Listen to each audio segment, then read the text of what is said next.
반갑습니다. 오늘 주일 예배 나오신 우리 모든 성도님들을 진심으로 환영합니다. 오늘 예배를 통해서 하나님을 만나고 하나님이 주시는 풍성한 말씀과 또한 은혜를 그 삶 가운데 풍성히 누리는 오늘 우리 모두가 될 수 있기를 주님의 이름으로 간절히 축원합니다. 우리 성도님 간에 반갑게 인사 나누겠습니다. 앞뒤 좌우로 보시면서 사랑합니다, 축복합니다 이렇게 인사 나눠주시기 바랍니다.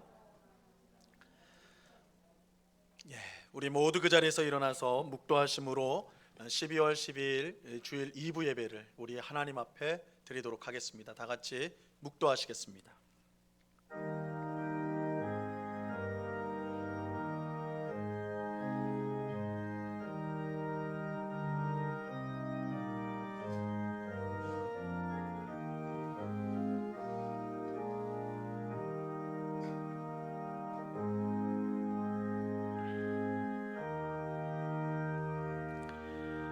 온 땅이여 여호와께 즐거운 찬송을 부를지어다. 기쁨으로 여호와를 섬기며 노래하면서 그의 앞에 나아갈지어다. 여호와가 우리 하나님이신 줄 너희는 알지어다. 그는 우리를 지으신 이요 우리는 그의 것이니 그의 백성이요 그의 기르시는 양이로다. 아멘. 참 좋으신 아버지 하나님, 지난 한 주간도 우리를 지켜주신 주님, 오늘 귀하고 복된 예배 자리로 우리의 발걸음을 인도하여 주신 주님께 감사와 찬양을 올려드립니다. 이 시간 영과 진리로 하나님 앞에 예배할 때 삼위일체 하나님 홀로 영광 받아 주시옵소서. 예배하는 저희의 심령 가운데 한량없는 은혜와 복으로 충만하게 하여 주시옵소서.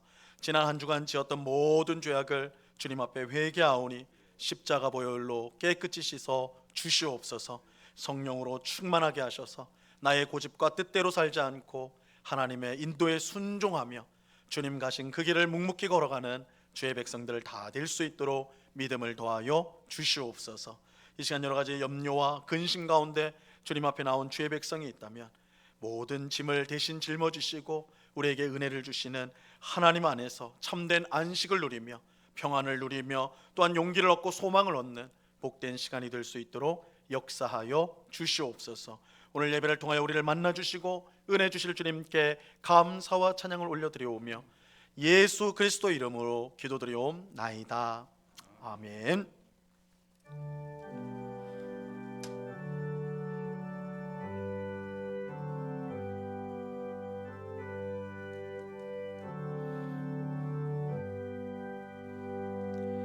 찬양 성부 성자 성령 성삼위일체께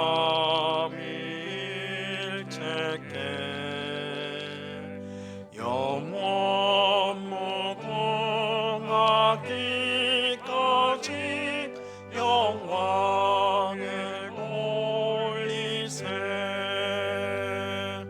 영광을 돌리세.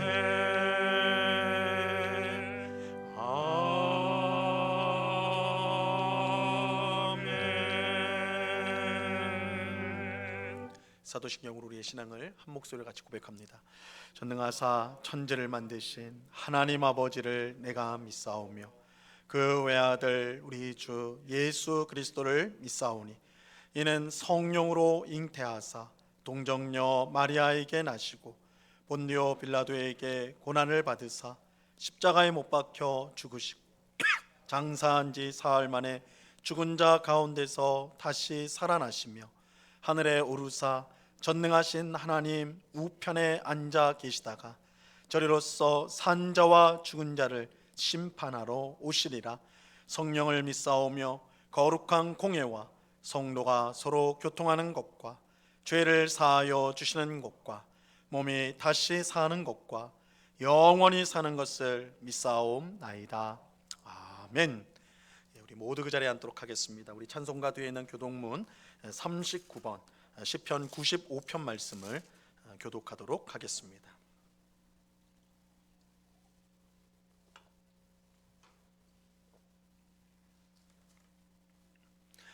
교독문 39번 시편 95편 말씀입니다.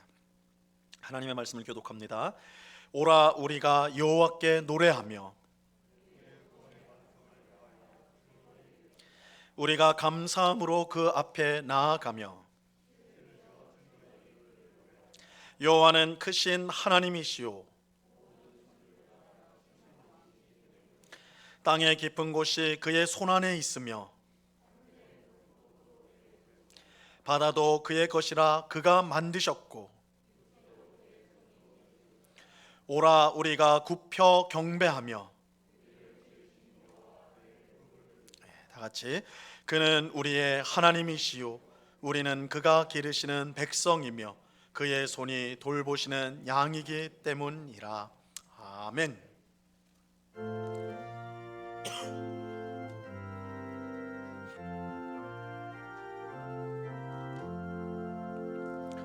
내 눈을 들어 두루 살피니 선하기라. 날 돕는 구원 어디서나 그 어디서 하늘과 땅을 지은 여호와 날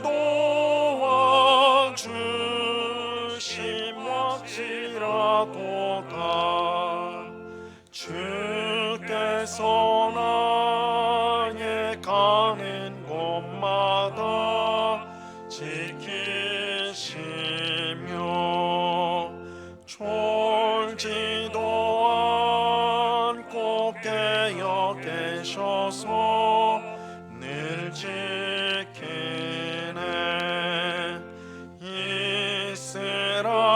이스라엘을 지키시느니 쉬지도 않고 살펴주시네. 여호와 나의 보좌시니 늘 지키며 오른팔 들어 보호하시고 그늘 되네.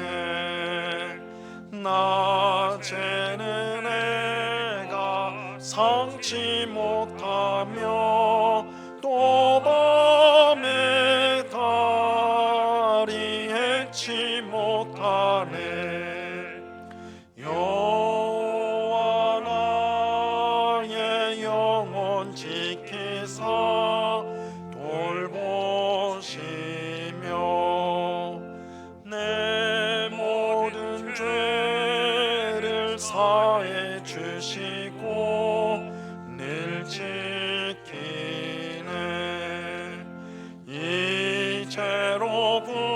이제로부터 영원 무궁히 주 나의 주님 지켜주시리.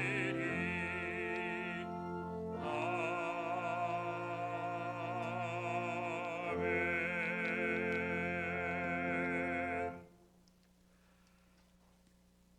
하나님 앞에서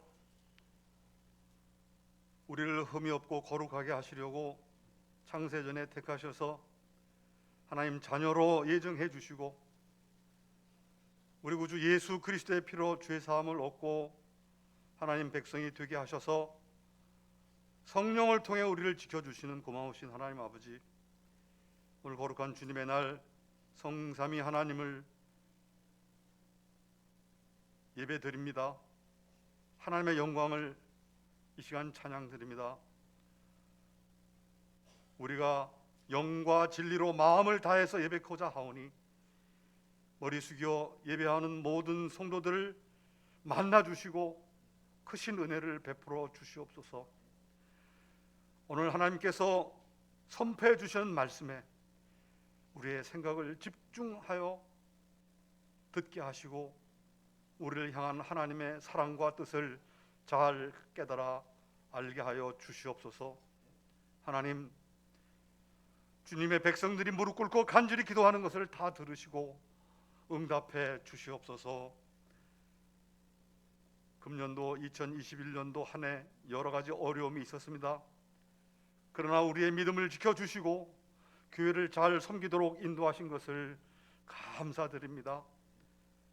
우리 원국교회를 사랑해 주셔서 교회가 하나가 되기 위해 하나님의 아들을 믿는 것과 아는 일에 힘쓰도록 인도하신 것 정말 감사를 드립니다. 금년도 남은 기간 잘 마무리하고 새로운 한 해를 준비해 가도록 인도하여 주시옵소서. 우리 교회를 오시는 분은 누구나 따뜻한 성도님들의 사랑을 보고 함께 나누기를 바라는 교회가 되게 하여 주시옵소서. 내가 거룩하니 너희도 거룩하라고 하신 말씀을 기억하고 우리 안에 계신 성령께서 우리를 거룩하게 빚어가고 계심을 잊지 않도록 인도하여 주시옵소서. 추운 겨울이 곧 시작되오니 성도님들 건강을 지켜주시고 가정과 기업의 은혜와 복을 충만하게 내려 주시옵소서. 수능을 마치고 진학을 준비하거나 해외에 있거나 군에 복무 중인 사랑하는 자녀들에게 은혜를 베풀어 주시옵소서. 혹시 질병과 경제적 어려움으로 고통당하는 우리 성도들 있으면 주께서 친히 돌봐 주시기를 원합니다. 오직 우리 주님만을 의지하게 하셔서 선하고 평탄한 길을 가도록 인도하여 주시옵소서. 이 시간 하나님 말씀으로 설교하시는 담임 목사님에게 성령 하나님 함께하여 주시고 우리 모든 성도들께서 입술을 열어 아멘 아멘 하는 은혜로운 시간이 되게 하여 주시옵소서. 예수 그리스도 이름으로 기도드립니다. 아멘.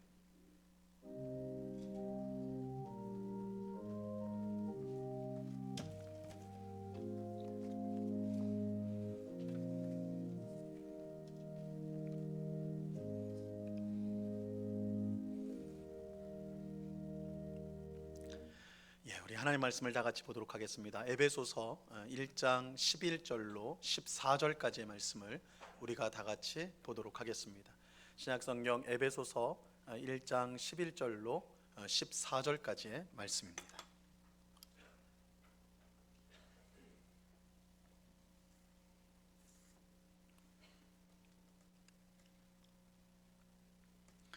에베소서 1장 11절로 14절까지의 말씀, 이 시간 하나님께서 우리에게 주시는 말씀입니다. 하나님의 말씀을 들으시기를 바랍니다. 모든 일을 그의 뜻의 결정대로 일하시는 이의 계획을 따라 우리가 예정을 입어 그 안에서 기업이 되었으니 이는 우리가 그리스도 안에서 전부터 바라던 그의 영광의 찬송이 되게 하려 하심이라. 그 안에서 너희도 진리의 말씀 곧 너희의 구원의 복음을 듣고 그 안에서 또한 믿어 약속의 성령으로 인치심을 받았으니 이는 우리 기업의 보증이 되사 그 얻으신 것을 속량하시고 그의 영광을 찬송하게 하려 하심이라. 아멘. 이 시간에 호산나 성가대 찬양으로 하나님께 영광을 돌리겠습니다.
귀한 찬송 우리 하나님께서 기쁘게 받으신 줄 믿습니다. 우리는 지난 주일에 구원이 우리가 생각하는 것보다 훨씬 큰 사건이라는 것을 살펴보았습니다. 구원은 우리 성도가 천국에 들어가는 것 그 정도가 아니라 하늘과 땅에 있는 만물이 새롭게 회복되는 전 세계적이고 전 우주적인 사건입니다. 요한계시록 21장 5절에 보면 하늘 보좌에 앉아 계신 하나님께서 보라 내가 만물을 새롭게 하노라, 보라 내가 만물을 새롭게 하노라 이렇게 말씀합니다. 구원의 완성은 우리가 천국에 들어가는 것을 포함하여 온 세상 만물이 새롭게 되는 것입니다. 근데 여기서 이 만물이 새롭게 된다고 할 때 그 뜻은 죄로 말미암아 자기 자리를 잃어버렸던 만물이 머리이신 예수님 아래에서 제 자리를 찾는 것입니다. 이 그림을 잘 우리가 가지고 있어야 돼요. 그러니까 모든 세상의 만물들이 죄로 말미암아 다 그 자기의 자리를 잃어버렸어요. 그런데 예수 그리스도를 통하여 그 머리 대신 예수님 아래로 모아져서 자기의 원래 자리, 하나님이 그것을 창조하신 원래 자리에 있게 되는 것, 그리고 제 자리를 찾은 다음에 하나님이 주신 원래 역할을 완성하는 것, 그것을 충실히 감당하여 완성하는 것, 이것을 말하는 것입니다. 이것을 우리가 이제 지난 주일에 살펴본 이 본문 10절에서는 통일이라고 표현을 하였습니다. 통일이라는 표현. 그래서 이게 남북 통일하고는 좀 다른 의미라고 말씀을 드렸어요.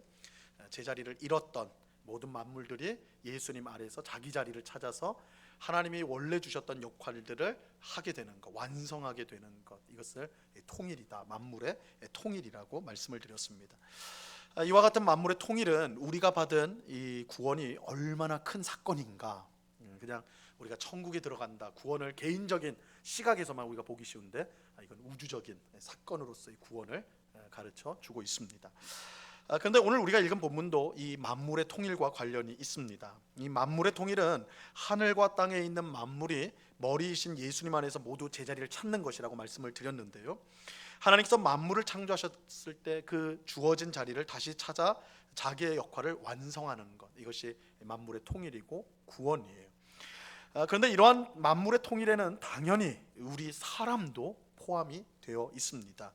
다시 말하면 우리 사람도 하나님께서 원래 주셨던 자리로 돌아가 주신 역할을 완성해야 한다는 거예요.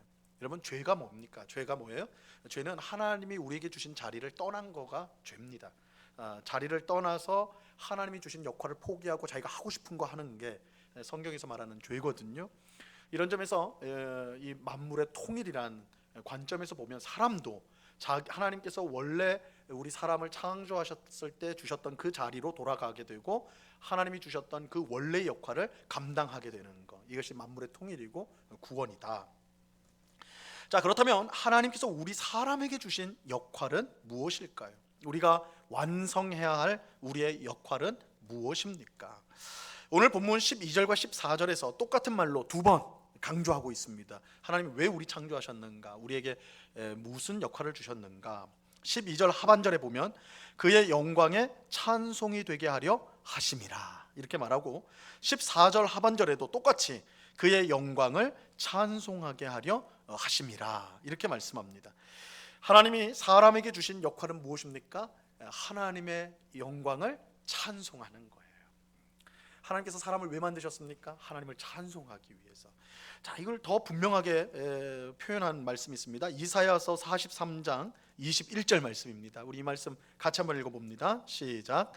이 백성은 내가 나를 위하여 지었나니 나를 찬송하게 하려 함이라. 하나님이 왜 사람을 창조하셨어요? 하나님을 찬송하게 하기 위해서다. 찬송하게 하기 위해서다.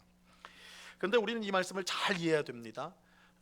우리가 하나님을 찬송하기 위해 창조되었다고 할 때에, 이것은 하나님이 원하실 때에 리모컨을 우리를 향해서 탁 버튼을 누르시면 우리가 자동적으로 입술에서 찬송가가 나오는 그런 존재로 우리를 만드셨다, 그런 뜻이 아니에요. 하나님께서 우리를 만드셨을 때 찬송하는 기계로, 마치 가라오케라고 하나요? 하여튼 버튼 누르면 탁 막 반주가 나오는 그것으로 우리를 만드셨다는 뜻은 결코 아니에요. 그런 뜻이 아닙니다. 우리가 하나님을 찬송하기 위해 창조되었다는 이 말씀은 하나님이 우리에게 주신 자리에서 주신 역할을 제대로 감당할 때에 하나님이 찬송을 받으신다는 뜻이에요. 하나님이 우리에게 주신 자리, 그 자리에서 하나님이 주신 역할을 우리가 감당할 때 그 자체로 하나님이 영광을 받으시는 것입니다. 예를 들어 볼게요. 여러분, 부모는 어떨 때 자녀를 통해 영광을 받습니까? 어떨 때 자녀를 통해 영광을 받죠? 부모가 밤낮 부모 옆에서 어머님 은혜, 나실 때 괴로움 다 참으시고 맨날 그 노래 부른다고 영광을 받는 거예요? 찬송을 받는 거예요? 아니죠. 학생이면 학생답게 공부를 열심히 하는 거예요. 직장인이면 직장인답게 최선을 다해 일하는 것입니다. 결혼을 하여 가정을 이루었으면 그 가정이 아주 단란하고 행복한 가정이 되도록 힘쓰는 거예요. 자녀가 이렇게 자기 본분에 맞게 살면요, 부모가 영광을 받게 되어 있어요. 자녀가 자기의 본분, 자기가 있는 자리, 역할을 잘 감당하면 그것으로 인해 부모가 영광을 받아요. 우리가 그런 자녀들, 공부 아주 최선을 다하는 학생이나 또 열심히 일하는 직장인이나 또 가정을 아주 잘 돌보고 그렇게 잘 가정을 세워가는 사람들을 보면 우리가 보통 뭐라고 그래요? 누구 집 자식이길래 저렇게 기특하냐, 이 말 하지 않아요, 그죠? 누구 집 자식이길, 누구 집 자녀길래 저렇게 기특하냐, 그 부모 참 좋겠다, 이렇게 말하지 않습니까, 그죠? 그러니까 그 부모가 영광을 받아요. 그러니까 자녀가 부모를 영광을 돌린다라는 것은 계속 그 앞에서 뭐 부모를 칭찬한다거나 노래를 불러준다거나 이 차원이 아니라, 그것도 필요하겠지만 그 차원이 아니라 자기가 있는 자리에서 역할을 잘 감당하면 부모가 영광을 받게 돼 있어요. 우리가 하나님께 찬송하는 것도 마찬가지입니다.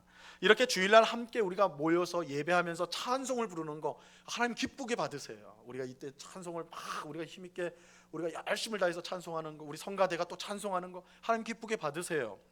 근데 하나님이 정말 기쁘시게 받는 또 하나의 찬송이 있는데, 그것은 우리가 하나님이 주신 자리에서 하나님이 맡겨주신 역할을 충성스럽게 감당하는 거예요.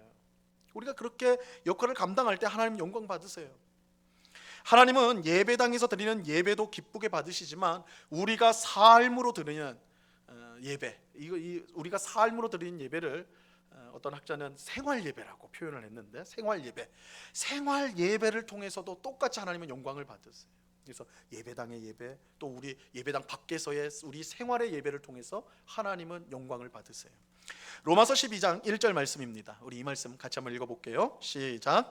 그러므로 형제들아, 내가 하나님의 모든 자비하심으로 너희를 권하노니 너희 몸을 하나님이 기뻐하시는 거룩한 산 제물로 드리라. 이는 너희가 드릴 영적 예배니라. 하나님이 기뻐하시는 거룩한 산 제물로 드리라 말씀하시는데, 우리가 드려야 될 산 제물은 무엇입니까? 너희 몸이다. 우리 몸이에요. 우리 몸을 산 제물로 하나님께 바쳐라, 이렇게 말씀하고 있어요. 당연히 이것은 우리 몸을 죽여서 제물처럼 바쳐야 된다, 이런 뜻은 절대 아니죠. 우리가 성경을 통해서 보지만 하나님은 인신제사, 사람의 몸으로 드리는 제사를 증오하세요. 그건 이방인의 제사지 우상에게 바치는 제사지 하나님 앞에 드리는 제사는 아니에요. 그러면 우리 몸을 산 제물로 드리라는 뜻은 무엇일까요? 우리 몸으로 하는 모든 일들, 즉 우리의 생활 전부를 하나님이 받으시는 제물처럼 드리는 거예요. 그러니까 우리가 무엇을 하든, 우리가 가정에서 있든 집에서 있든 아니면 운동을 하든 사람을 만나든 그 안에서 이곳에 하나님이 함께 하신다는 걸 믿고 하나님을 섬기듯이 내게 주어진 일에 최선을 다하는 거예요. 그것이 내 몸을 산 제물로 하나님께 드리는 것입니다. 하나님은 그 예배를 기쁘게 받으신다는 거예요. 사도 바울은 이것을 가리켜 우리가 드리는 영적 예배라고 말씀하고 있습니다. 우리가 영적 예배라고 하니까 이 영적이라고 붙어버리면 우리가 평상시의 삶하고 이 분리되게 생각을 항상 해요. 영적이란 말은, 그래서 성경을 읽는다든지 기도를 한다든지 뭐 금식을 한다든지 봉사를 한다든지 이런 것이 있어야지 영적이다, 이 영적 예배도 그런 것이다 우리가 생각하기 쉬운데, 진정한 영적 예배는 우리 몸으로 하는 모든 생활을 통해 하나님을 기쁘시게 하는 것이에요. 그래서 진짜 영적인 예배가 뭐냐? 주님을 사랑하는 마음으로 우리 가족을 위해서 봉사하는 거예요. 주님을 사랑하는 마음으로 직장에서 좀 눈 가리고 아웅할 수도 있고 좀 속일 수도 있고 좀 엉뚱한 데 가가지고 좀 게으를 수도 있지만 하나님을 섬기는 마음으로 성실하게 진실하게 행하는 거, 이게 하나님을 기쁘시게 하는 거예요. 하나님께 드린 예배가 된다는 거예요.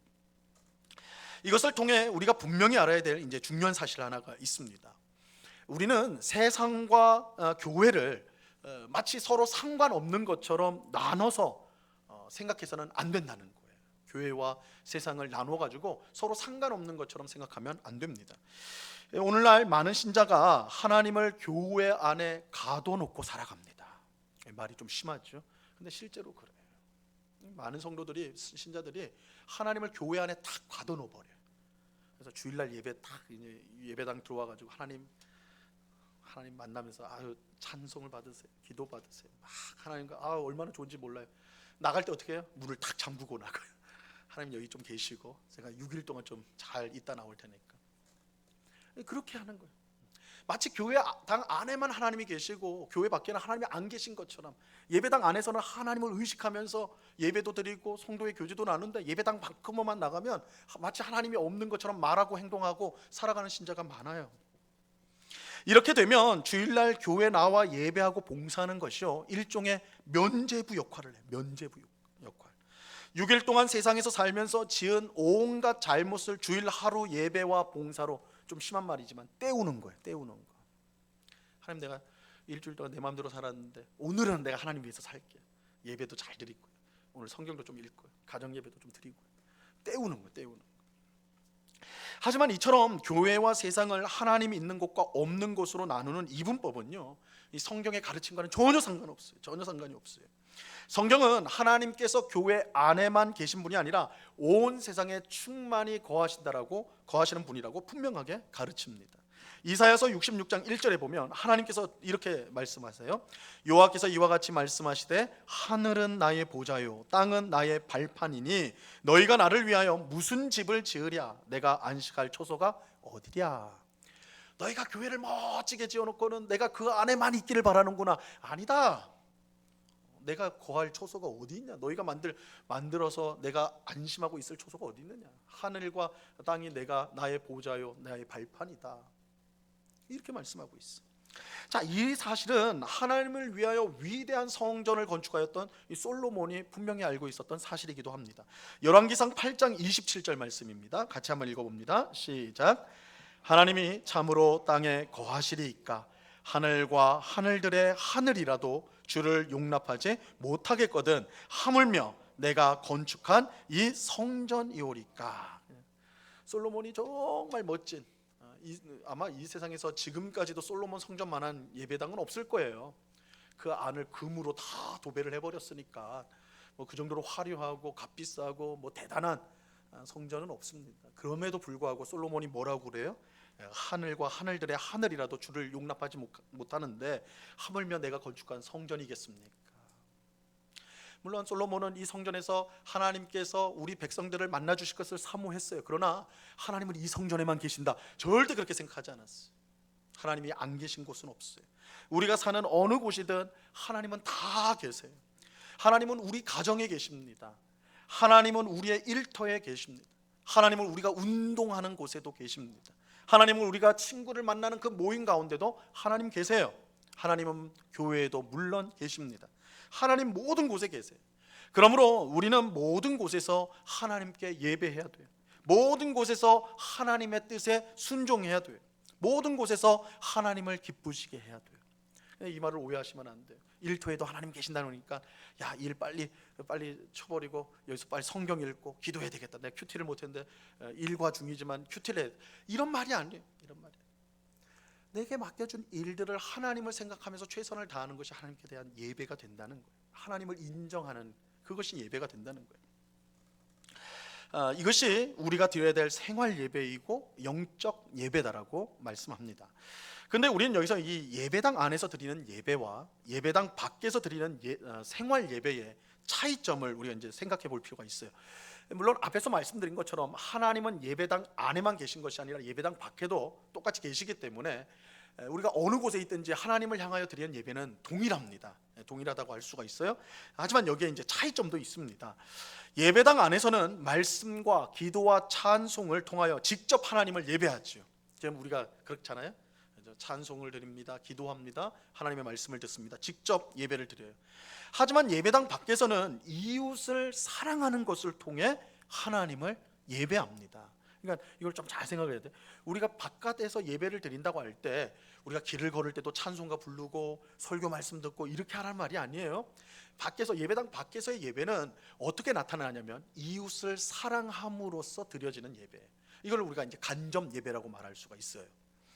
물론 이렇게 말씀드리면 이웃을 사랑하는 것과 예배, 하나님을 예배하는 것이 무슨 상관이 있습니까? 물론 이웃을 사랑하는 것은 너무너무 귀한 것은 알겠는데 그게 하나님께 드리는 예배와 무슨 상관이 있습니까? 이런 반문이 들 수가 있어요. 하지만 성경은 이 둘 사이에 깊은 관련이 있다라고 가르칩니다. 이 둘 사이에 깊은 관련이 있어요. 자, 먼저 예수님의 말씀을 들어보죠. 마태복음 5장 23절과 24절 말씀입니다. 자, 한번 들어보세요. 그러므로 예물을 제단에 드리려다가 거기서 내 형제에게 원망 들을 만한 일이 있는 것이 생각나거든. 예물을 제단 앞에 두고 먼저 가서 형제와 화목하고 그 후에 와서 예물을 드리라. 자, 예물을 제단에 와서 드린다. 이 표현은 오늘 우리식으로 하면 이렇게 주일 예배당에 딱 와가지고 헌금을 드린다. 뭐 이렇게 표현할 수도 있겠죠, 그죠? 똑같은 거죠. 그런데 헌금을 딱 드리려고 하는데 불현듯 생각이 나는 거예요. 금요일 날, 목요일 날 내가 직장 동료와 싸웠어. 근데 이게 사실은 알고 보니까 내가 좀 잘못한 거예요. 저 사람 억울하게 만든 거예요. 내가 저 사람 상처를 준 거예요. 해를 끼친 거예요. 그게 번뜩 생각이 났네요. 예수님 뭐라고 하시는 거예요? 그러면 헌금하는 거 잠시 멈추고 예배드리는 거 잠시 멈추고 그 사람 먼저 찾아가라. 찾아가가지고 화목한 다음에 사과하고 용서를 구하고 그래서 서로 화평하게 된 다음에 그 다음에 어떻게 하라고요? 다시 와가지고 헌금 내고 예배드리라. 지금 이 말씀이에요. 이 말씀이에요. 여러분, 우린 보통 어떻게 생각합니까? 딱 예배 헌금할 때 딱 그 생각이 나면 아, 이거 하나님이 나한테 알려주신 것이구나. 그래서 내가 예배하면서 회개하고 예배 다 마친 다음에 내가 그 사람 찾아가가지고 회개해야 되겠다. 이렇게 생각하잖아요. 이게 보통 생각일 거란 말이에요. 그런데 예수님 뭐라고 그래? 멈추고 먼저 가서 화해한 다음에 다시 돌아와가지고 예배해야지 그 예배를 하나님 받으신다. 그러니까 이웃사랑과 예배가 결코 분리될 수 없는 것임을, 붙어 있다라는 것을 예수님 분명하게 보여주는 것이죠. 자, 또 성령께서 사도 바울을 통해 주신 말씀을 한번 들어보죠. 빌립보서 4장 18절 말씀인데요. 같이 한번 이 말씀 읽어봅니다. 시작. 내게는 모든 것이 있고 또 풍부한지라 에바브로디도 편에 너희가 준 것을 받음으로 내가 풍족하니 이는 받으실 만한 향기로운 제물이요 하나님을 기쁘시게 한 것이라. 지금 바울은 복음을 전파하다가 붙잡혀가지고 감옥에 집어넣어졌어요. 무슨 잘못을 한 게 아니에요. 복음 전하다가 이렇게 잡혀서 들어갔거든요. 아마도 이 감옥은 로마 감옥으로 보여요. 로마 감옥에 갇혀 있는데 이 감옥에 갇힌 것은 정말 힘든 일이에요. 먹는 거나 뭐 이런 옷이나, 지금은 그래도 이제 복지 국가가 돼 가니까 이제 그 안에서도 기본적인 삶이 되지만 이 2000년 전 일입니다. 그러니까 이 먹는 거 마시는 거, 이 감옥에 있는 죄수란 건 인권이란 게 없어요. 이거 굉장히 고통스러운 거라고요. 그래서 빌립보 교회가, 복음의 빚을 진 빌립보 교회가 바울이 감옥에 갇혔다는 소식을 듣고는 우리가 바울을 도와야 되겠다. 그래서 후원금을 모았어요. 교회가 감옥에 갇혀 있는 바울이 조금이라도 옷이나 먹을 거나 이런 걸 좀 공급받을 수 있도록 후원금을 모았습니다. 후원금을 모아서 보내줬단 말이에요. 근데 사도 바울이 자기를 위해, 감옥에 있는 자기를 위해 보낸 후원금을 뭐라고 표현을 하고 있느냐? 18절 보니까, 하반절에 보니까 이는 받으실 만한 향기로운 제물이요 하나님을 기쁘시게 한 것이다, 이렇게 말하고 있어요. 분명 빌립보 교회는 사도 바울, 감옥에 갇힌 사도 바울을 돕기 위해서 후원금을 보냈는데 사도 바울은 그 후원금을 뭐라고 그래요? 하나님이 받으실 만한 향기로운 제물이다. 예배 시간에 하나님께 드리는 예물하고 똑같다라는 거예요. 그렇죠? 그러니까 이웃사랑과 예배가 떨어져 있지 않아요. 붙어 있어요. 자, 이와 같은 예배와 이웃사랑의 깊은 연관성은 구약 성경에서도 우리가 분명히 볼 수가 있습니다. 대표적으로 아모스서 5장 21절로 24절 말씀, 아모스 선지자를 통해서 주신 말씀인데요. 이 말씀 중요한 말씀이에요. 한번 잘 들어보세요. 내가 너희 절기들을 미워하여 멸시하며 너희 성회들을 기뻐하지 아니하나니 너희가 내게 번제나 소제를 드릴지라도 내가 받지 아니할 것이요 너희의 살찐 희생의 화목제도 내가 돌아보지 아니하리라. 내 노랫소리를 내 앞에서 그칠지어다 내 비파소리도 내가 듣지 아니하리라. 오직 정의를 물같이 공의를 마르지 않는 강같이 흐르게 할지어다.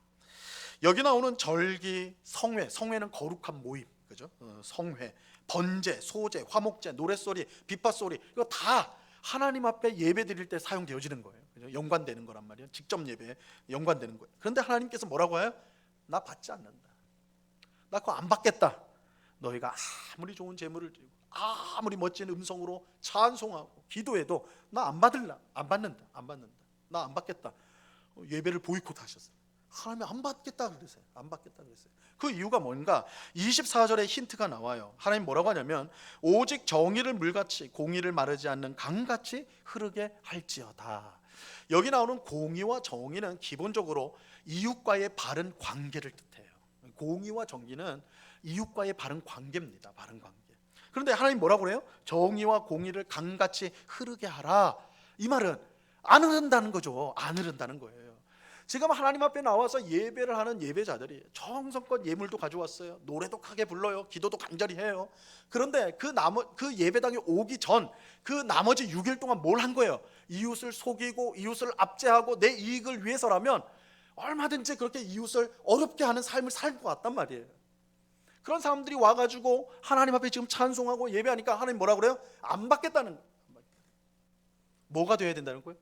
공의와 정의를 물처럼 먼저 흐른 다음에 너희가 이웃을 진심으로 사랑하고 상처 준 거 사과하고 바른 관계, 공의와 정의, 이웃과의 바른 관계를 먼저 한 다음에 그 다음에 찬송하고 그 다음에 예배하고 그렇게 해야 된다라고 지금 말씀하고 있는 거예요.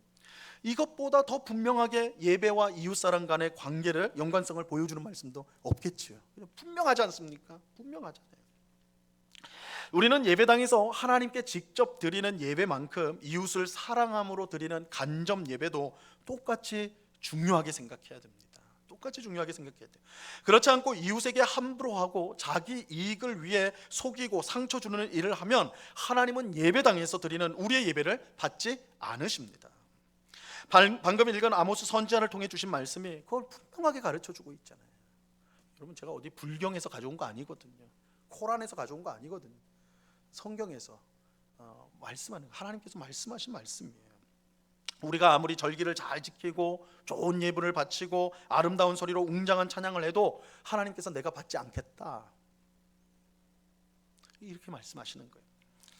이게 이제 제가 직접 전해드린 얘기인데 이름만 대면 알만한 대형 교회의 한 장로님이 이제 섬기시는데 이 장로님이 아주 평판이 좋으신 분이에요. 아주 큰 사업체를 하시는 분인데 그렇게 바쁜 이 비즈니스 이제 큰 기업을 하니까 이 비즈니스가 얼마나 바쁘겠습니까? 일이 바쁘겠어요, 사업이.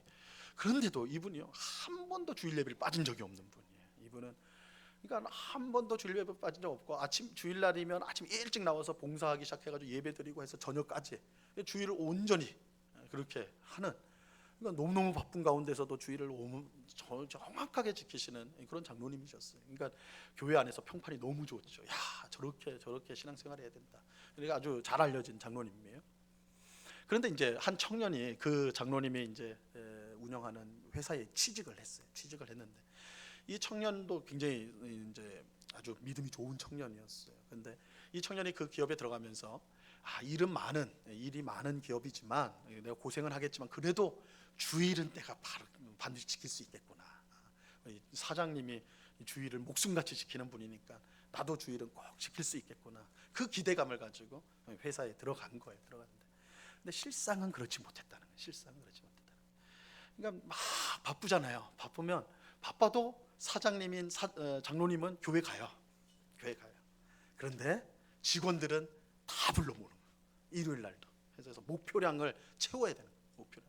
그러니까 주일에도 일해가지고, 그러니까 그 종업원 중에는 당연히 이 교회 다니는 사람들이 많았겠죠. 장로님이 뽑으니까. 그런데 상관없어요.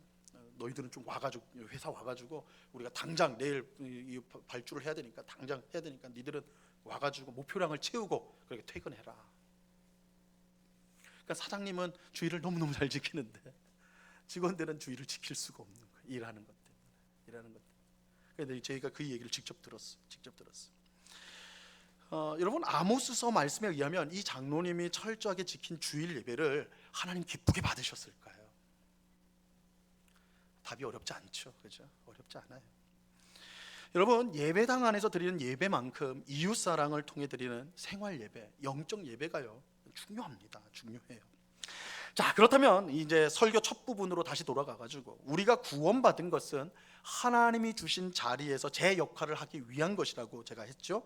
그런데 사람에게 주신 역할이 뭐라고 그랬어요? 하나님의 영광의 찬송이 되는 것이라고 했어요. 하나님을 찬송하는 것이고 하나님을 예배하는 것이에요.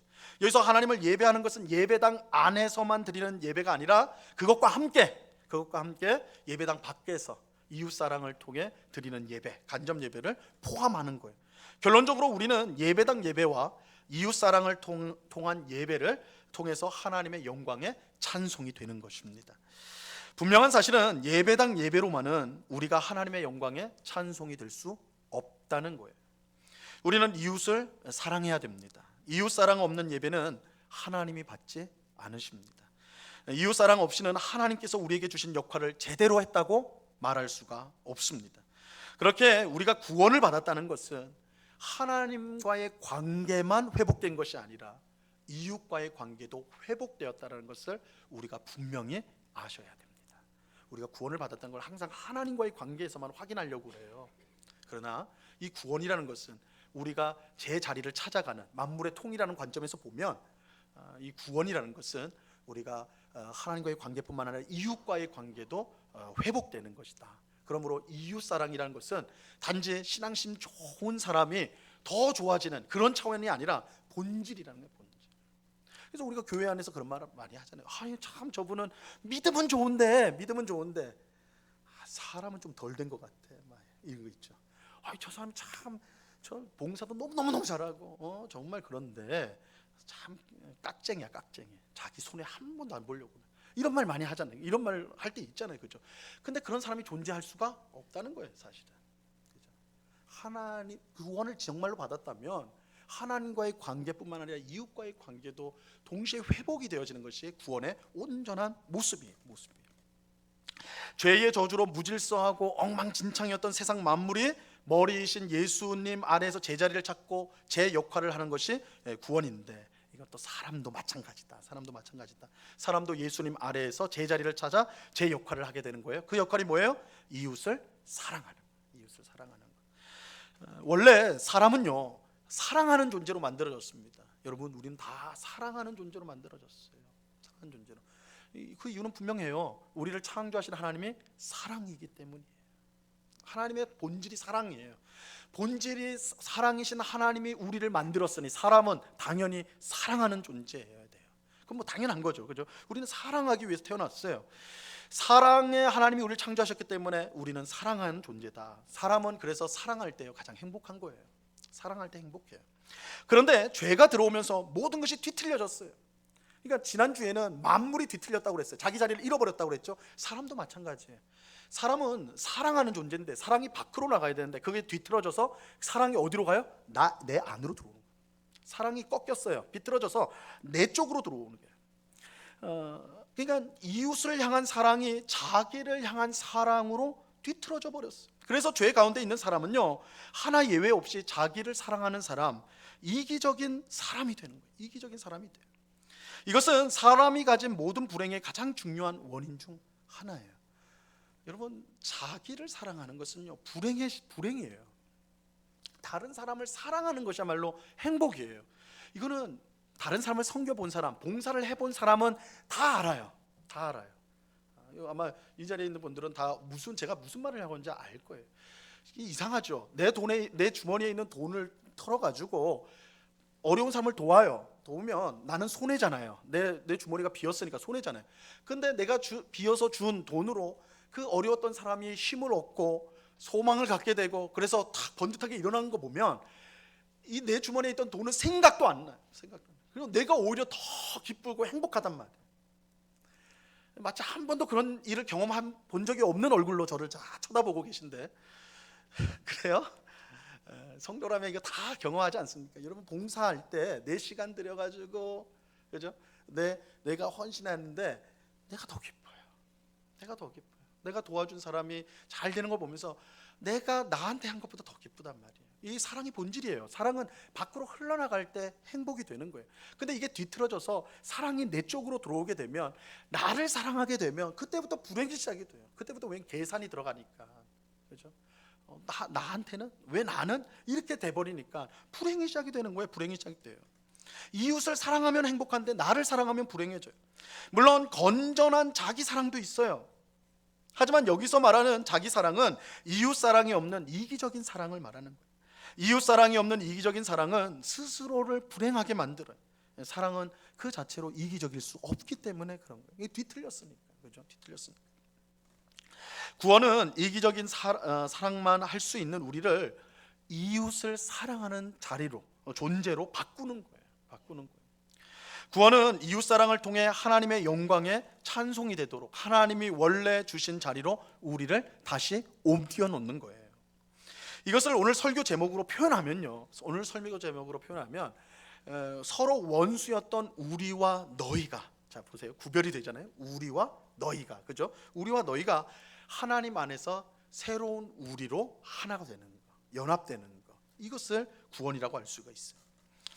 원래 하나님이 세상을 창조할 때 사람은 모두 우리였습니다. 이 말이 뭐예요? 하나였다는 거예요. 사람은 본질적으로 사랑하는 존재고 그 사랑으로 말미암아 하나된 존재였어요. 그런데 첫 사람이 죄를 지은 이후로 우리와 너희로 나눠지게 됩니다. 나눠지게 돼요. 이것은 아담과 하와가 범죄했을 때 아담이 하와에게 보인 반응을 통해 알 수가 있어요. 하나님이 아담에게 왜 먹지 말라고 한 선악과를 먹었느냐 이렇게 말씀하니까, 물으니까 아담이 이렇게 대답하죠. 창세기 3장 12절 말씀입니다. 자, 이 말씀 우리 한번 같이 읽습니다. 시작. 아담이 이르되 하나님이 주셔서 나와 함께 있게 하신 여자 그가 그 나무 열매를 내게 주므로 내가 먹었나이다. 지금 아담이 누구 탓해요? 하나님이 주신 저 여자 때문에. 이거 어디서 많이 들어본 말 아니에요? 우리 가정에서는 이런 말 없나요? 저 남편 때문에, 저 아내 때문에, 저 말 안 듣는 저 자식 때문에 다 탓하잖아요, 그죠? 우리 집이 불행한 거, 우리 집이 힘든 거는 다 누구 탓이야? 나 때문입니다. 이런 사람 없잖아요, 그죠? 그러면 행복한 가정일 건데, 하여튼 없잖아요. 다 탓한다고요, 탓한다고요, 그죠? 지금 아담이 하와한테 그렇게 하는 거예요. 얼마나 매말차요. 하나님이 주셔서 나와 함께 하신 여자 이렇게 말하잖아요. 하나님은 결혼을 통해 아담과 하와를 한 몸 되게 하셨어요. 우리 결혼 주례할 때 항상 이 말씀이잖아요. 창세기 2장 말씀으로 이제 하나님 안에서 한 몸이 되었다. 이제는 둘이 아니요 한 몸이 되었다. 하나님은 사람을 하나가 되게 하셨어요. 하나가 우리로 만드셨어요. 우리로 만드셨어요. 하지만 죄가 들어오니까 어떻게 돼요? 그 우리가 하나가 나눠지게 되는 거예요. 그래서 우리와 너희, 나와 너로 차별이 되는 거예요. 분리가 되는 거예요. 구별이 돼버리는 거예요. 이렇게 떨어져 버린다고요. 아담은 하와를 나와 다른 너로 부릅니다. 그죠? 저 여자가 돼버리는 거예요. 여기 있는 나와 저기 있는 여자, 이렇게 구별이 돼버려요. 구별이 돼버려요. 차별이 되는 거예요. 여러분, 이 세상에 존재하는 모든 차별과 분리는요 바로 여기서 비롯됩니다. 여기서 비롯이 돼요. 이 세상에는 여전히 이제 차별과 분리가 맹위를 떨치고 있죠. 이 세상은 정말 차별과 분리로 가득한 세상이라 해도 과언이 아닐 것입니다. 남자와 여자의 차별, 그죠? 백인과 흑인의 우리 황색인도 마찬가지죠. 하여튼 인종적 차별, 부자와 가난한 자의 차별, 배운 자와 배우지 못한 자의 차별, 세대 간의 차별. 요즘에는 세대가 그냥 구분돼서 갈등한다 정도가 아니죠. 거의 이제 차별적인 그렇게 분리가 돼버리는, 지금 우리 시대가 그렇지 않습니까?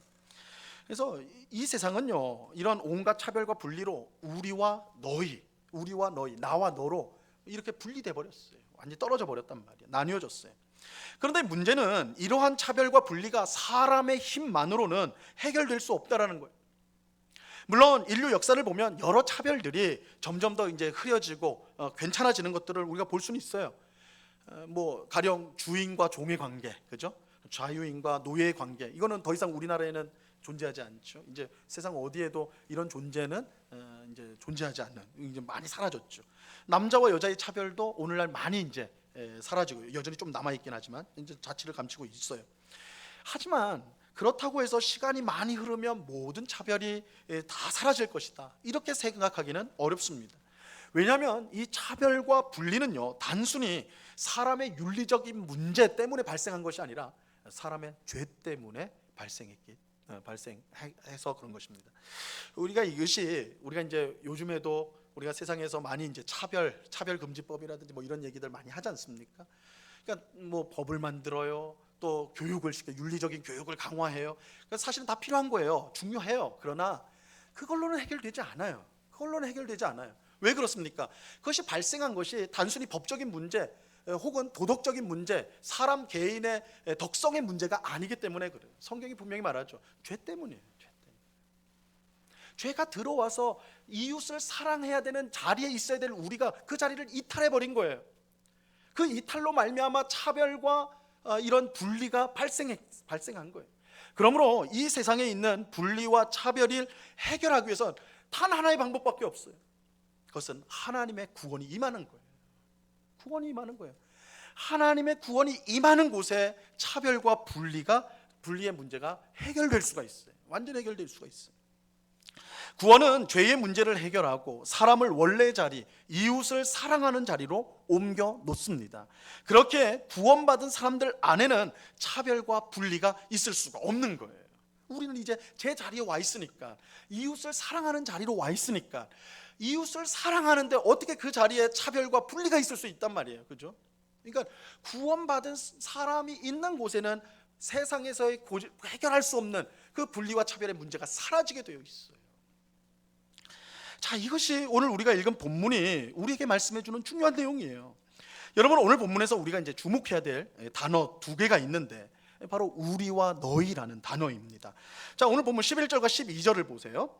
우리라는 단어를 주목하면서 펜이 있는 분들은 우리라는 곳에 밑줄을 그으시면 돼요. 11절을 보세요. 11절.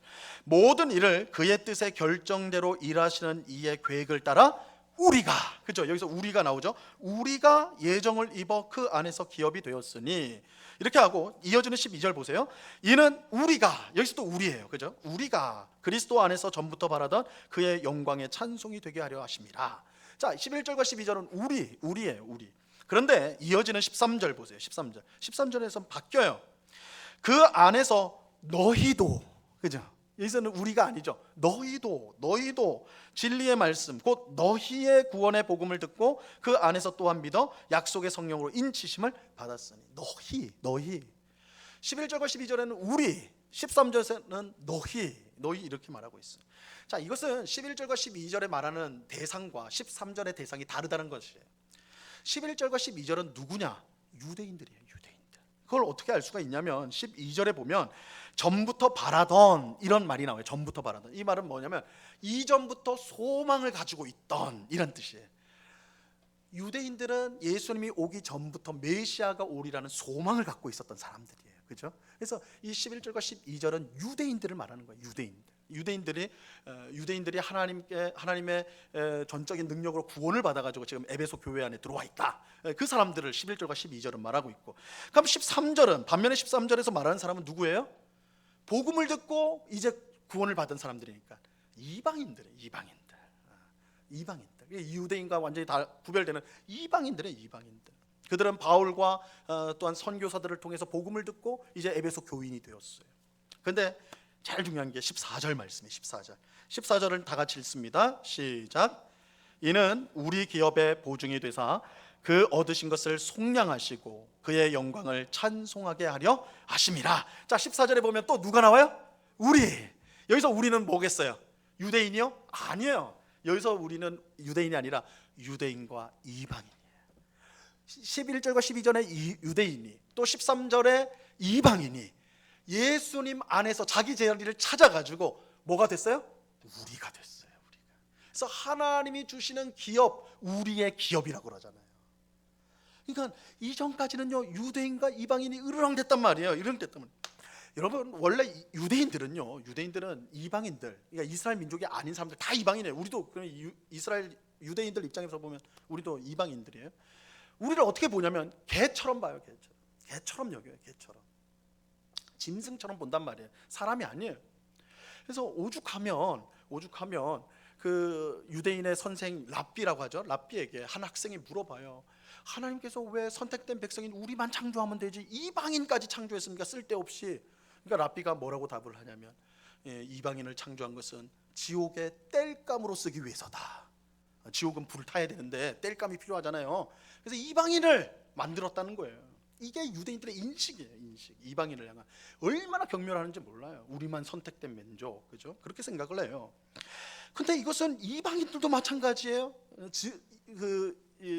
이제 역사상 계속 유대인과 부딪혔던 이방인들은요, 지금까지도 마찬가지인데 유대인들을 굉장히 싫어해요. 돈에 환장한 민족. 이건 지금도 그래요. 유대인들은 지금 돈 모으는 거는 아주 선수들이거든요. 그러니까 이 돈에 환장한 사람들, 자기만 거룩한 줄 아는 재수 없는 사람들. 이게 유대인들의 평가예요. 이방인들이 보는 유대인들의 평가예요. 그래서 여러분 역사를 보면, 이거 굉장히 암울한 역사지만 역사를 보면 유대인들이요 특히 학살을 많이 당했어요. 학살을 많이 당합니다. 대표적인 게 제2차 대전 때 독일 나치에 의해서 600만 명의 사람이 죽는데, 학살을 당하는데, 그 사람들이 학살당한 이유는 딱 하나였어요. 유대인이었기 때문에. 저 사람이 유대인이기 때문에 그냥 가스실에 들어가서 죽는 거예요. 그냥 불에 다 죽어버리는 거예요. 그러니까 유대인들 그렇게 미워했어요. 유럽 사람들이 그렇게 유대인들 미워했다고요. 지금은 이제 완전히 뒤집어져 가지고 유대인을 떠받치고 있지만 죄가 있기 때문에 그렇지만 그렇게 미워했어요. 서로. 그러니까 이 유대인과 이방인의 이 차별과 분리라는 것은 전 세계적으로 나타나는 차별과 분리를 대표하는 대표적 분리와 차별이라 말할 수가 있어요. 그런데 이 뿌리 깊은 유대인과 이방인의 차별이 하나님이 예수 그리스도를 통해 주신 구원 안에서 모두 사라져버리는 거예요. 모두 사라져버려요. 구원 안에서 유대인과 이방인이 더 이상 우리와 너희가 아니라 예수님 안에서는 우리예요. 그냥 유대인이고 이방인이고 우리가 돼버려요. 우리가 되는 거예요. 그러니까 우리와 너희로 나뉘지 않고 오직 하나의 우리가 되는 것입니다. 이것이 지금 에베소서에서 말하는 위대한 하나님의 구원 역사이고 위대한 구원이에요. 위대한 구원이에요.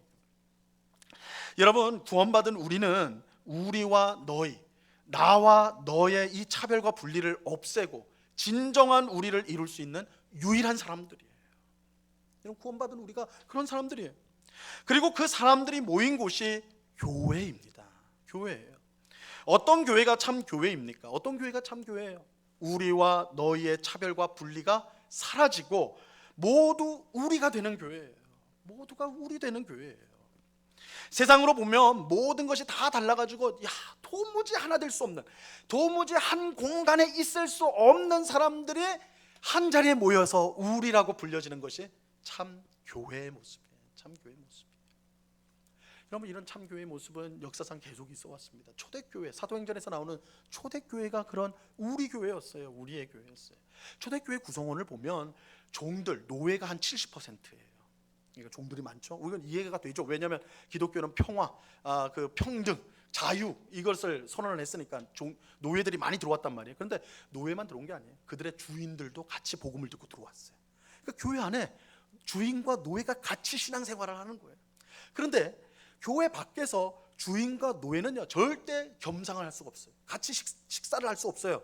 그걸 만약에 밖에서 다른 사람이 보면 꼭 고발할 수도 있는 건이 된단 말이에요. 그러니까 절대 그렇게 못합니다. 근데 교회 안에서는 성찬을 할 때 어떻게 해요? 같은 떡을 떼먹고 같은 잔을 마시고 같은 상에 앉아가지고 주의 만찬을 한단 말이에요. 교회 안에서 차별과 분리가 사라져요. 종과 주인이요 서로 형제라고 불러요. 형제라고 불러요. 우리 성경에 빌레몬서라는 성경이 있습니다. 그런 성경도 있어요? 있어요. 빌레몬서는 한 장짜리 성경인데 거기서 사도 바울이 오네시모라는 종한테, 종이에요, 노예예요, 내 형제다 그래요. 형제다. 대단한 말이에요. 우리가 할 때는 뭐 당연한 거 아닌가? 아니에요. 완전히 그 시대의 사회적 질서를 전복시키는 거예요. 형제다. 구원받은 성도는 이 사회에 있는, 또 우리 속에 있는 모든 차별과 분리를 없앨 수 있는, 왜요? 우리가 구원을 통해 제자리를 찾았거든요. 이웃 사랑을 하는 자리로 나아갔거든요. 그러니까 그 차별과 분리를 다 사라지게 할 수 있는 그 사람들이 구원받은 성도란 말이에요. 구원받은 우리들이에요. 구원받은 우리들. 여러분, 구원받은 성도는 모든 차별과 분리를 없애는 일에 힘써야 됩니다. 그렇게 힘써야 돼요. 그래야 진정한 이웃 사랑이 있을 수 있기 때문이죠.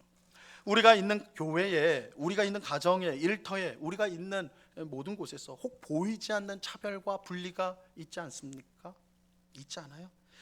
우리가 차별에 앞장서지 않더라도 모른 척하고 내버려 두고 있는 것이 있지 않습니까? 오히려 그것을 당연히 여기면서 편안하게 그냥 모른 척 편안하게 그렇게 생각하고 있지는 않나요? 여러분, 우리가 구원받은 사람이란 것을 잊지 마셔야 됩니다. 우리가 구원받은 사람, 구원을 받았다라는 것은 이 세상에 있는 차별과 분리를 없앨 수 있는 일을 할 수 있는 유일한 사람들이라는 거예요. 하나님이 주신 원래의 자리, 이웃사랑의 자리에 있어서 그 어느 누구나 그 이웃을 사랑하고 섬기는 그 일을 할 수 있는 것이 바로 우리 성도, 구원받은 성도라는 거예요. 우리가 그러한 일을 할 때에, 우리가 차별과 분리를 없애는 진정한 이웃사랑을 실천하게 될 때에 그 일이 바로 하나님께는 하나님의 영광의 찬송이 되는 것입니다. 우리가 이렇게 주일날 예배 모여가지고 드리는 이 예배를 하나님 너무 기쁘게 받으세요. 이것이 우리가 하나님의 찬송의 영광이 되는 거예요.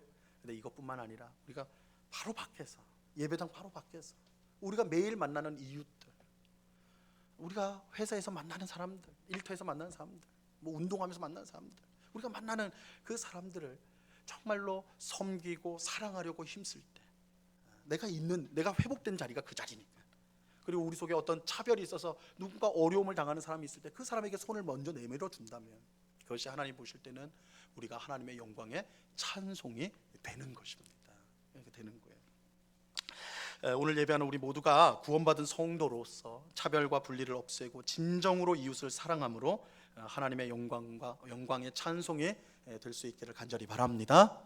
하나님께서 구원받은 우리를 그렇게 사용해 주시기를 원해요. 여러분, 우리가 구원받은 사람입니다. 구원받은 사람입니다. 이것이 무엇을 뜻하는지, 우리가 이웃을 사랑하는 그 자리에 하나님이 우리를 두셨다라는 것을 꼭 기억하시고, 이웃을 사랑함으로 내가 할 수 있는 최선을 다해서 이웃을 사랑하고, 우리 속에 틀어져 있고 분리되어 있고 미워하고 적대하는 것 속에서 이웃사랑을 실천해 감으로 하나님께 찬송이 되는 오늘 우리 모두가 될 수 있기를 우리 주님의 이름으로 간절히 축원합니다. 기도하겠습니다. 하나님 아버지, 감사합니다. 우리 하나님께서 우리에게 주신 예수 그리스도를 통해서 주신 구원은 우리가 그저 천국에 들어가는 그 정도가 아니라 만물이 통일되는 것, 죄로 말미암아 자기 자리를 잃었던 만물이 자기 자리에 있어서 하나님이 주신 역할을 잘 감당하는 것이라 했습니다. 그것은 우리 사람도 마찬가지입니다. 우리도 원래 하나님께서 있게 한 자리, 이웃을 사랑하는 자리에 우리를 두는 것이 구원입니다. 있게 된 것이 구원입니다. 주님, 이웃을 사랑하는 것이 하나님을 예배하는 방식입니다. 하나님을 기쁘시게 하는 찬송이 됩니다. 이것을 꼭 기억하게 하시고, 아버지 하나님, 예수 믿는 우리, 구원받았다고 하는 우리가 이웃사랑에 앞장서는 우리 모두가 될 수 있도록 도와주시옵소서. 아버지 하나님, 우리가 이 땅에 살면서 여러 가지 우리의 차별과 분리가 분명 있습니다. 우리는 우리와 비슷한 사람들끼리만 모이려고 합니다. 같은 배운 수준, 또한 가지고 있는 수준, 또한 지역 출신, 이런 것들을 따지며 더 편한 사람들, 더 마음에 맞는 사람들을 그렇게 하나가 되려고 하는 그런 마음이 있는데, 그래서 우리와 너희를 나누는 일들을 우리가 하게 되는데, 주님, 구원받은 우리는 정말 우리 하나된 예수 그리스도 안에서 하나된 우리, 사랑하는 우리가 되어야 된다는 것을 말씀을 통해 확인하였사오니, 우리가 있는 삶의 현장에서 그것을 실천하고 힘쓰는, 그래서 하나님의 영광의 찬송이 되는 우리 모두가 되게 하여 주시옵소서. 감사와 찬송을 주께 드리오며 예수 그리스도 이름으로 기도드리옵나이다. 아멘.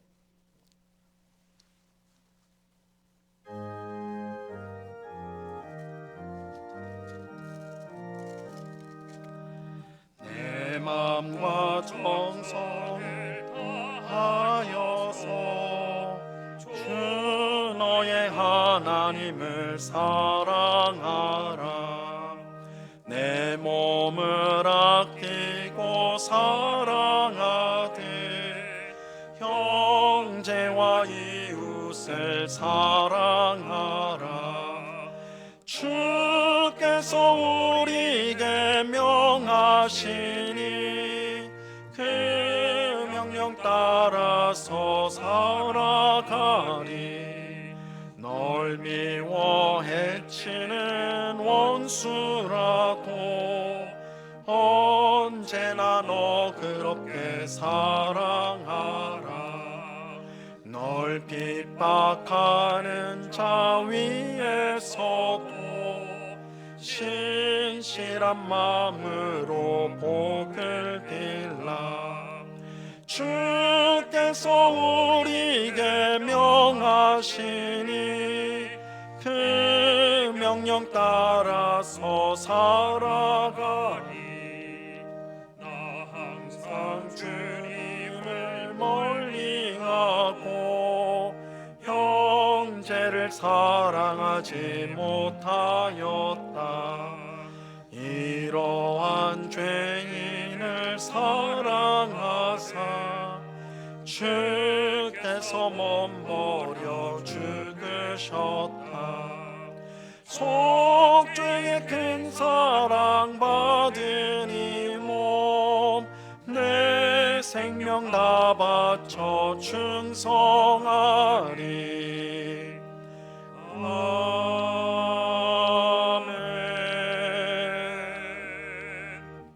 하나님께 감사를 드립니다. 주님의 이끄심을 따르는 저희 가정이 되게 하옵시고 아들과 저희 가정을 신방함을 감사드립니다. 모든 것을 공급하시고 모든 일의 주인 되심을 감사합니다. 범사에 감사합니다. 생일을 감사드립니다. 범사에 감사합니다. 같이 기도하겠습니다. 하나님 아버지 감사합니다. 언제나 우리와 함께 하시고 또한 우리의 모든 필요를 아시고 하나님의 때에 채워주시는 하나님 감사합니다. 우리가 연약하고 부족할 때에 우리의 강함이 되어주시고 우리의 부요함이 되어주시는 주님, 우리는 비록 눈에 보이지는 하나님보다 눈에 보이는 이 세상을 두려워할 때가 많고 그래서 염려하고 걱정할 때가 많지만 그러나 신실하신 주님은 언제나 우리를 떠나지 않고 언제나 우리를 붙들고 계시며 또한 우리를 지켜주실 것을 알게 하여 주심으로 말미암아 우리를 든든한 믿음의 길로 이끌어 주십니다. 이러한 사실을 우리가 분명히 믿고 주님만을 바라보며 주님만을 의지하며 하루하루를 살아가는 주의 백성들이 다 될 수 있도록 주님 꼭 붙잡아 주시옵소서.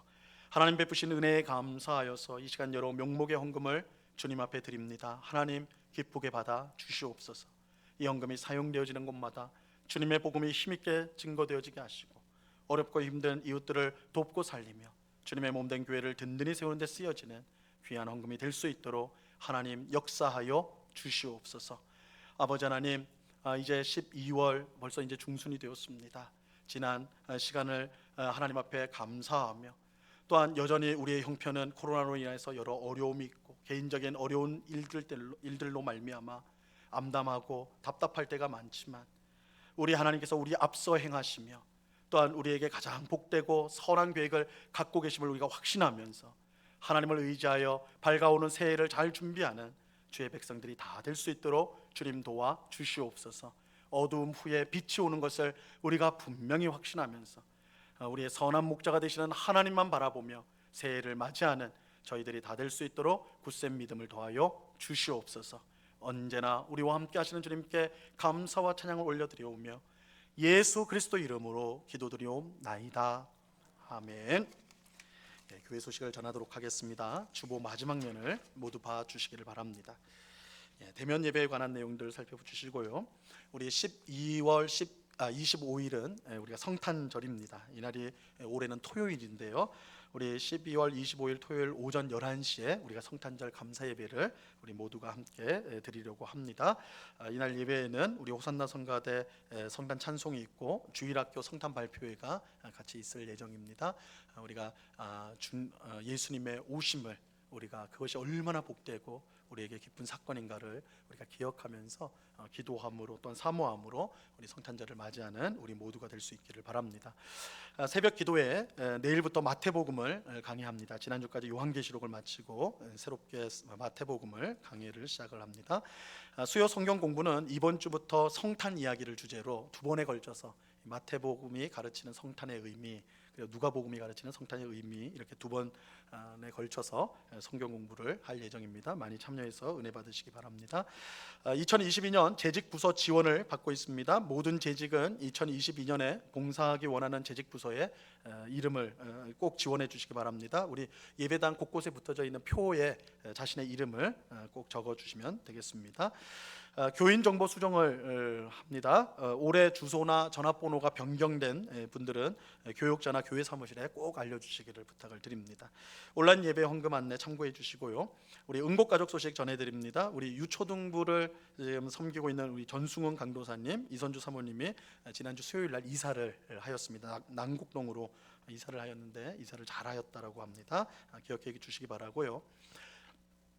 또 우리 교회에서 어릴 때부터 자라온 우리 청년이죠. 우리 김주일 청년이 지난주에 우리 합동신학대학원, 우리 교회가 속해 있는 합동신학대학원 대학교에 이제 지원을 해서 입시 시험을 봤습니다. 그리고 합격을 하게 되었습니다. 그래서 목회학 과정을 3년 동안 이제 밟게 되는데 이제 목사가 되기 위한 이제 과정입니다. 그래서 3년 동안 MDB 목회학 석사 과정을 하게 되고 그다음에 이제 강도사가 되고 목사가 됩니다.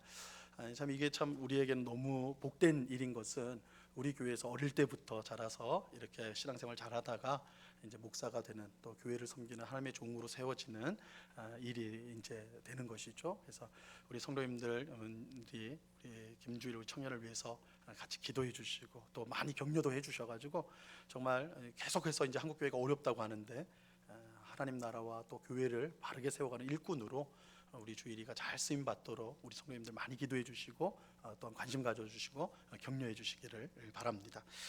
모임 광고를 드립니다. 임시당회가 오늘 2부 예배 후에 목회실에서 있게 됩니다. 우리 장로님들은 모여주시기 바랍니다. 우리 주일이를 모르는 성도님들 혹시 계실지 몰라서 그 자리에 한번 일어나 보죠. 네, 자, 한번 잘생긴 얼굴 한번 보여주세요. 딱 봐도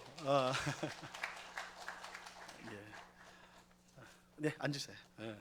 말을 저렇게 잘 들어요. 앉으라 앉고 목사 되기에 딱 좋은 성품을 갖고 있어요. 많이 격려해 주십시오. 기도해 주시기 바랍니다. 우리 모두 그 자리에서 일어나서 찬송가 171장 1절을 같이 찬송하도록 하겠습니다.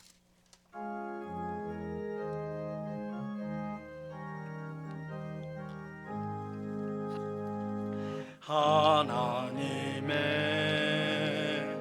독생자 예수 날 위하여 오시었네.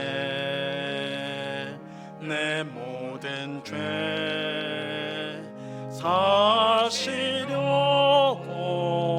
십자가 지셨으나 다시 사셨네. 살아계신 주 나의 참된 소망, 두려움이 사라지네. 사랑의 주 내 갈 길 인도하니 내 모든 삶의 기쁨 늘 충만하네.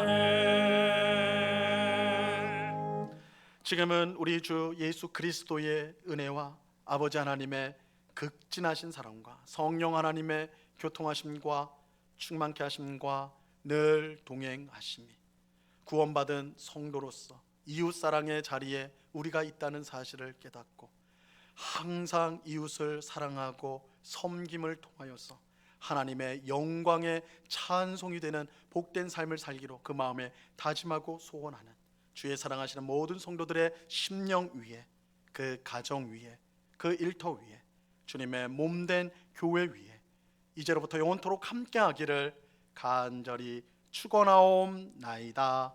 아멘.